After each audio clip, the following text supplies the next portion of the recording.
ছাত্রলীগের কমিটিতে থাকা নিয়ে ব্যাখ্যা দিয়েছেন ইসলামী ছাত্র শিবিরের ঢাকা বিশ্ববিদ্যালয় শাখার সেক্রেটারি জেনারেল SM ফরহাদ। তিনি দাবি করেছেন ছাত্রলীগের কোনো কর্মসূচি ও কার্যক্রমের সঙ্গে তার কোনো সম্পৃক্ততা নেই। সোমবার বিকেলে গণমাধ্যমে পাঠানো এক বিবৃতিতে একথা বলেন ফরহাদ। ঢাকা বিশ্ববিদ্যালয়ের শিবিরের সভাপতি সাদিক কায়েমের পরিচয় গেল শনিবার সামনে আসে। এরপর রোববার পাওয়া যায় সেক্রেটারি জেনারেল ফরহাদের পরিচয়।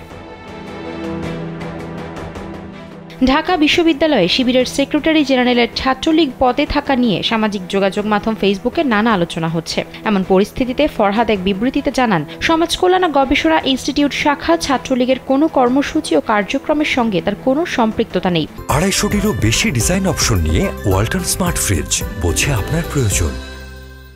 ছাত্রলীগের কোনো পদ পদবীর জন্য কখনো কাউকে সিভি দেননি। বিভাগ ইনস্টিটিউটের কমিটিতে কাকে রাখা হবে সেটা সংশ্লিষ্ট ছাত্র সংগঠনের সিদ্ধান্ত। সেখানে তাকে কেন জড়ানো হচ্ছে সে প্রশ্ন তুলে বলেন, তিনি ইনস্টিটিউটের ছাত্রলীগের সঙ্গে কোনোভাবেই সম্পৃক্ত নন।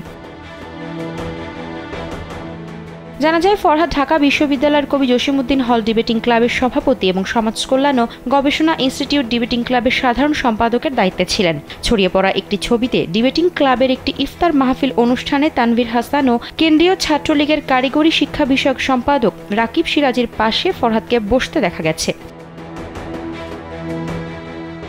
এ বিষয়টি নিয়েও ব্যাখ্যা দিয়েছেন ফরহাদ। বিবৃতিতে জানিয়েছেন, ডিবেটিং ক্লাবের বিভিন্ন আয়োজনে রাজনৈতিক ব্যক্তিদের সঙ্গে তার উপস্থিত থাকার ছবি সামাজিক যোগাযোগ মাধ্যমে দেখা যাচ্ছে, যা সবকটিই ছিল ডিবেটিং ক্লাব সংশ্লিষ্ট আয়োজন, কোনো রাজনৈতিক আয়োজন নয়।